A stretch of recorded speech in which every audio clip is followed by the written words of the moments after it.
Okay, so the fifth and penultimate episode of Marvel Studios' Secret Invasion has dropped on Disney+. So now, as with all the previous episodes, I shall talk about it with the spoilers. That is your spoiler warning. If you have not yet watched this episode and you plan on it, I recommend steering clear of this video because I will be talking about what happens in it. If you have watched it or you don't care, I invite you to stay. Alright, disclaimer is done, let's get started. I gotta say, this being the penultimate episode, the beginning of Act 3, it is surprisingly calm. I mean, sure, it can be seen as the calm before the storm, but it does teeter on the slower side if you ask me. Like, I would probably say this is the slowest episode we've had so far. Not to say it's boring, a couple of exciting-ish things do happen in this episode. I'm just saying though, that is just the observation that I made. I mean, it starts off by showing us that yes, the president did indeed survive that attack, which, I get that the MCU is not always entirely realistic in terms of physics and survivability of attacks like this, but this show being one of the more gritty, more boots on the ground installments of the MCU, that wreck was pretty bad. So yeah, Mr. Prez, how exactly did you survive that? I used to be a rodeo clown.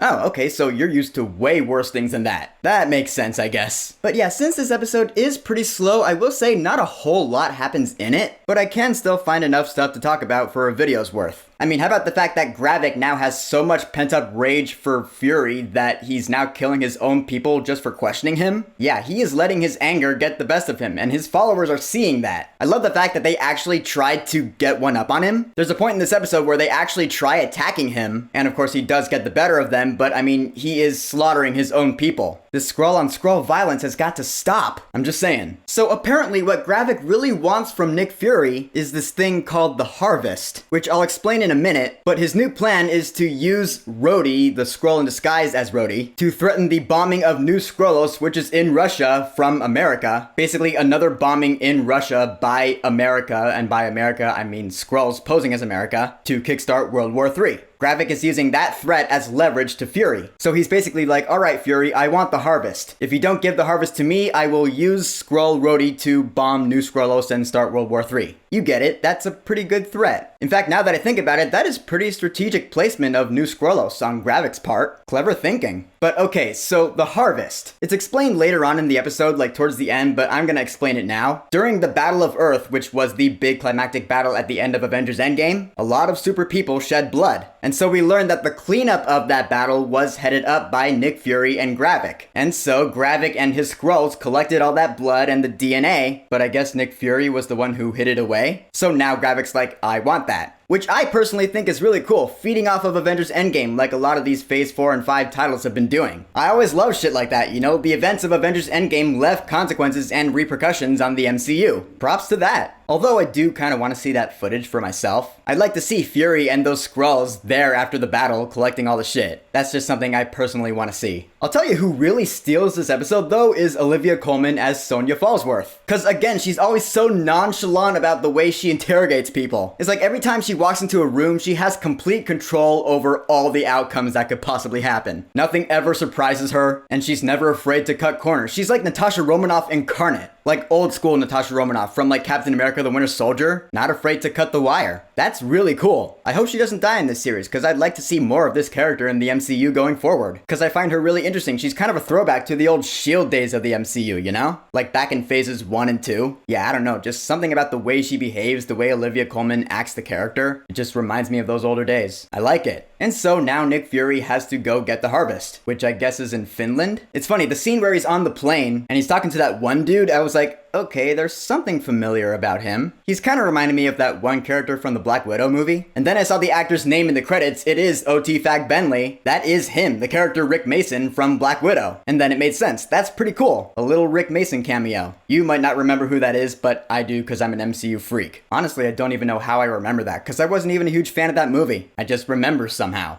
I do like the scene where Gaia and Priscilla Fury bury Talos. Why do I like the scene? Because we get to see Gaia speak Valyrian. Seriously, I can't be the only one who thought that, right? When she speaks the Skrull language, I was like, Emilia Clarke speaking a language that sounds like Valyrian is a straight up Game of Thrones flashback for me. Come on, you thought that too. It set off that memory in your brain. Also how Nick Fury used the Mission Impossible mask to sneak past Finland's customs. Or I guess it's actually called the Widow's Veil, because Black Widow used it in Captain America the Winter Soldier. It was great to see that old S.H.I.E.L.D. tech back. Yeah, that was awesome. And so Nick Fury and Sonya Falsworth, they go to one of Fury's many grave sites, I guess, close to the border of Finland and Russia. And it's there where they attain being the harvest, I guess? Are you telling me that this alone is the harvest? It looks like just one vial. I thought you said that the harvest was made up of the bloodshed of a lot of different super people. Led me to think anyway that the harvest was many vials, like a set, like a chemistry set of vials. This being just one, I don't know. I don't know what that is. If that is the harvest, then okay, I guess. Is it like all the DNA spliced into one vial? You didn't keep them separate in separate containers? That's what I would have done. Ah well. And the episode ends with Fury suiting up, which I honestly thought was pretty cool. I mean, come on, he needs that big leather overcoat and the eye patch and the Glock. That's his signature look. I love seeing him suited up like that. That's how we're gonna see him in next week's finale, I guess. Pretty sweet. So yeah, in the end, like I said, this episode really was the calm before the storm. Not a whole lot happened in it. But I imagine that next week's finale will be more entertaining and exciting. And there'll be some plot twists and hopefully some stuff that will leave me going, whoa, that was cool shit. Here's hoping, man. So, Secret Invasion Episode 5,